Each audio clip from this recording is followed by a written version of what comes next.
पुरानी पेंशन की बहाली कर चुके राज्यों के मुख्यमंत्री पुरानी पेंशन की बहाली के मुद्दे को लेकर के अब सुप्रीम कोर्ट जाने वाले हैं और इसी के साथ केंद्र की मोदी सरकार की तगड़ी फजीहत होने वाली है। आपको बता दें कि जिन राज्यों ने एनपीएस और यूपीएस को सिरे से खारिज करते हुए अपने राज्यों में पुरानी पेंशन को बहाल कर दिया था, उन राज्यों को लेकर केंद्र की मोदी सरकार ने एक सख्त एक्शन लिया था और वो सख्त एक्शन ये था कि इन राज्यों के सालाना बजट को घटा दिया गया था। यानी जो केंद्र सरकार की तरफ से सालाना बजट इन राज्यों को दिया जाना था उसको बेहद कम कर दिया था। साथ ही इनके कर्ज के दायरे को भी घटा दिया था और जिसके नाते से इन राज्यों को आर्थिक संकट का सामना करना पड़ रहा है। लेकिन इन पुरानी पेंशन की बहाली कर चुके राज्यों में से एक हिमाचल प्रदेश को भी सबसे ज्यादा आर्थिक संकट का सामना करना पड़ रहा है और इसीलिए नीति आयोग की बैठक में ही हिमाचल प्रदेश के मुख्यमंत्री सुखविंदर सिंह सुक्खू ने इस मामले को उठाया था। जब इस मामले का समाधान नहीं निकला तो वित्त मंत्री निर्मला सीतारमण से व्यक्तिगत मुलाकात करने पहुंचे और वित्त मंत्री निर्मला सीतारमण से कहा कि आप हमारे सालाना बजट को भी बढ़ा दीजिए और साथ ही हमारे कर्ज के दायरे को 2% और बढ़ा दीजिए, जिसके नाते से हम अपने राज्य में आर्थिक संकट को दूर कर सके और साथ ही सरकारी कर्मचारियों की पेंशन और तनख्वाह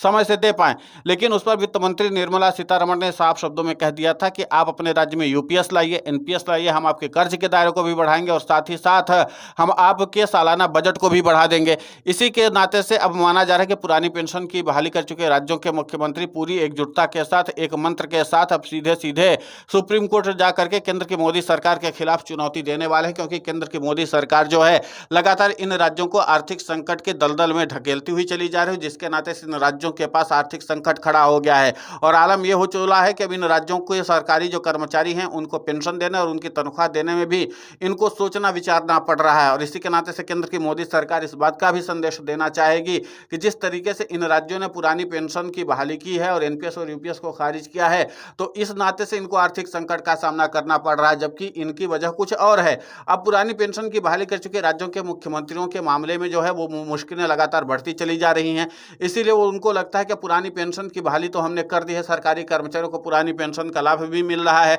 और केंद्र की मोदी सरकार वित्त मंत्री निर्मला सीतारमण इस मामले पर विचार करने के लिए और या फिर इस पर कोई सुधार करने के लिए कोई बातचीत करना नहीं चाहते हैं। तो ऐसे में इन राज्यों के मुख्यमंत्रियों के पास एक ही रास्ता बचता है कि जो पुरानी पेंशन की बहाली कर चुके हैं तो वो सीधे सुप्रीम कोर्ट का दरवाजा खटखटाएं और सुप्रीम कोर्ट से इस बात की गुहार लगाएं कि हमारे पास आर्थिक संकट खड़ा हो गया है, जिसके नाते से हम अपने सरकारी कर्मचारियों की पेंशन और तनख्वाह दोनों देने में असफल हो रहे हैं। और ऐसे में पुरानी पेंशन की बहाली के मुद्दे को लेकर के जो तथ्य केंद्र की मोदी सरकार ने रखे थे और साथ ही जो इनकी पुरानी देनदारी है उसके मुद्दे को भी अब ये राज्यों के जो मुख्यमंत्री हैं उठाने वाले हैं, ताकि सुप्रीम कोर्ट के सामने इस बात को तटस्थता से रखा जा सके कि केंद्र सरकार के हस्तक्षेप के नाते से हमारे पास आर्थिक संकट खड़ा हुआ है। अब माना जा रहा है कि योजनाबद्ध तरीके से पुरानी पेंशन की बहाली कर चुके राज्य जो हैं, खासकर जो कांग्रेस शासित राज्य जैसे हिमाचल प्रदेश हो गया, कर्नाटका हो गया, पुरानी पेंशन की बहाली हो चुकी है या बहाली होने वाली है और इन राज्यों को लगातार आर्थिक संकट का सामना करना पड़ रहा है, क्योंकि जहां पर भी पुरानी पेंशन की बहाली की संभावना केंद्र की मोदी सरकार को दिखती है वहां पर केंद्र की मोदी सरकार इन राज्यों के सालाना बजट को फौरन घटा देती है।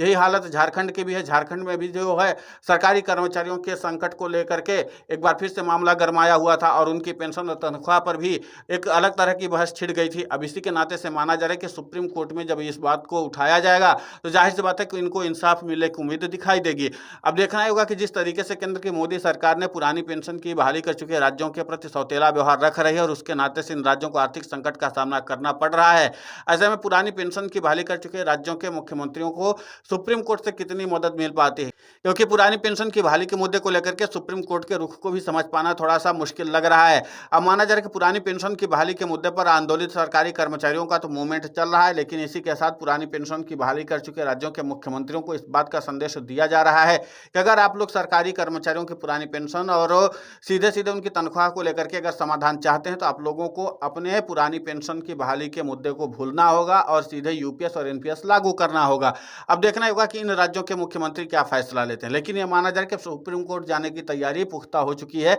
सबसे पहले पुरानी देनदारी का मामला होगा और इसी के साथ आर्थिक संकट का भी मामला चर्चा में आएगा। लेकिन ये देखना अहम होगा कि सुप्रीम कोर्ट का इस पर क्या स्टैंड होता है, क्योंकि सुप्रीम कोर्ट से भी ज्यादा उम्मीदें इन राज्यों के मुख्यमंत्रियों को भी दिखाई नहीं दे रही हैं। अब ऐसे में देखना यह होगा कि पुरानी पेंशन की बहाली कर चुके राज्यों के मुख्यमंत्रियों के इस बात से लेकर के अन्य राज्यों के मुख्यमंत्री भी क्या सबक लेते हैं, क्योंकि यहां से केंद्र की मोदी सरकार इस बात का भी संदेश कन्वे करना चाहती है कि जिन राज्यों ने पुरानी पेंशन की बहाली की है उनको आर्थिक संकट का सामना करना पड़ा है। इसलिए बाकी के राज्यों के जो मुख्यमंत्री हैं वो सीधे इस मामले पर चुप्पी साध के बैठ जाएं, ताकि सरकारी कर्मचारियों के मामले को दबाया जा सके, पुरानी पेंशन की बहाली के मुद्दे को दबाया जा सके। इसलिए इस संदेश संदेश को भी प्रचारित और प्रसारित करने से केंद्र की मोदी सरकार रोकना चाहती है और इसीलिए इस तरीके की रणनीति अख्तियार की है। लेकिन फिलहाल पुरानी पेंशन की बहाली कर चुके राज्यों के मुख्यमंत्रियों की एक रणनीति बनने वाली है और इस पर पुरानी पेंशन की बहाली कर चुके राज्यों के मुख्यमंत्री व्यापक तौर पर काम करने की योजना बना रहे हैं। अब देखना होगा कि सुप्रीम कोर्ट का रुख कब तक करते हैं और इस मामले पर सुप्रीम कोर्ट का रुख असल में होता क्या है और क्या इसके नाते से